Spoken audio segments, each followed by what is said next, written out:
All right, greetings, friends. It's Chuck Riffenberg here in the woods of Vermont with my friend Ben Webster of Tamias Post. What's going on, Ben?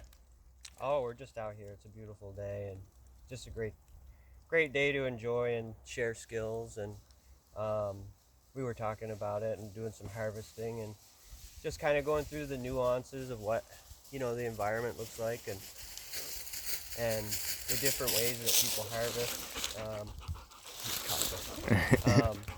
So I was showing him the way I look at it, and from a sustainability point of view, is to really understand how they're spreading.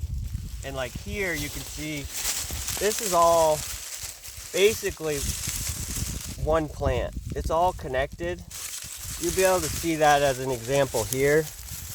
These two have actually split. Where they were one bulb, they've now become two. Make sure you can see that. Yeah. So they're all connected to the same rhizome. See how we're getting this spread? You can actually see the whole area there. And because they're connected, this leaf is part of the system that is part of this leaf. So it's a community thing.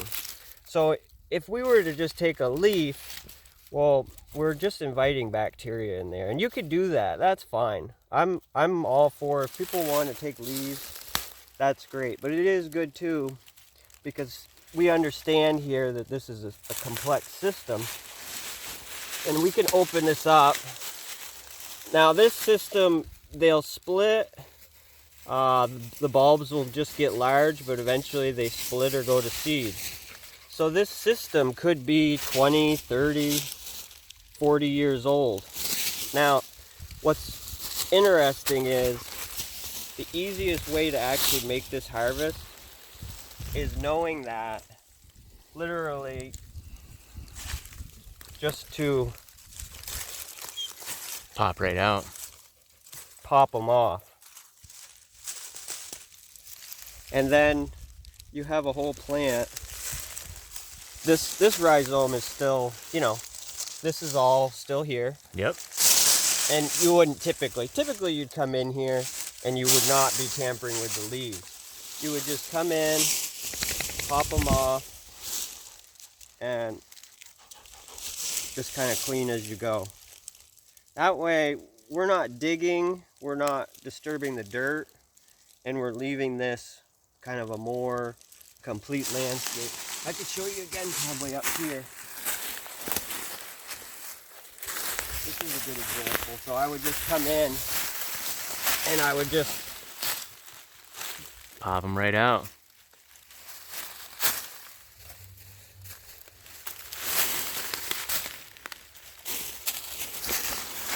and obviously I'm making this look easy, and you sometimes won't be efficient, but When we were talking about it, you noticed more on the hillsides that they're more exposed than if they're deeper. Is that what you were saying?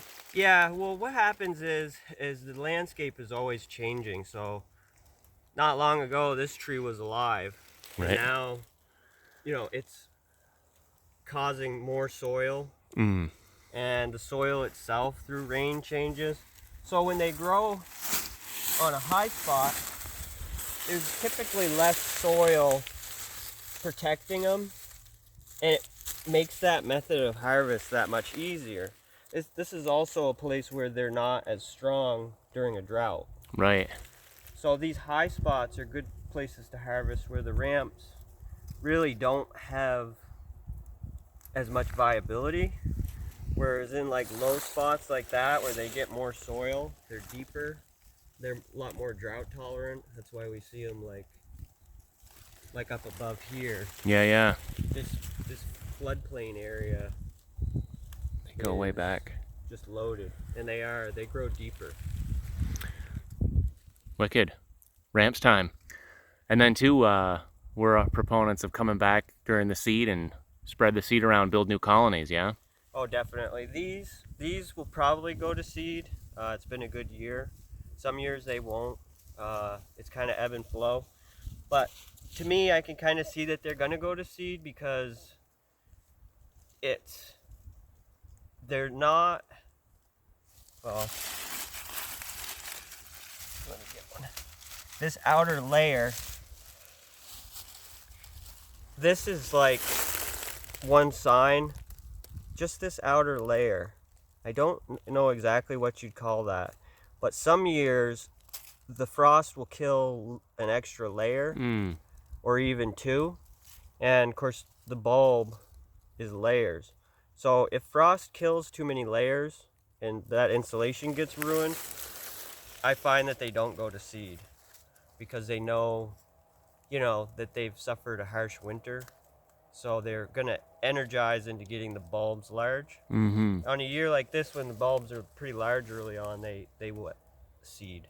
And last year, this spot was full of seed as well, I recall. Yeah, we had 2 good years of seed in most spots. Nice. The only year, I think 3 years ago, we had -30, and a lot of the ones that are like higher up that I would typically harvest, like these, didn't go to seed because they had a hard winter. So that's Right on. worth noting. But spreading seed in the ramp patch is great, but spreading seed outside of the ramp patch. So coming in here, and even if you grab seed and just throw it in locations where there aren't ramps yet, is an excellent way to ensure propagation. Grow the colony. They don't seed as well amongst themselves. They tend to germinate better amongst kind of a new system. Hell yeah. All right, guys, thanks for watching.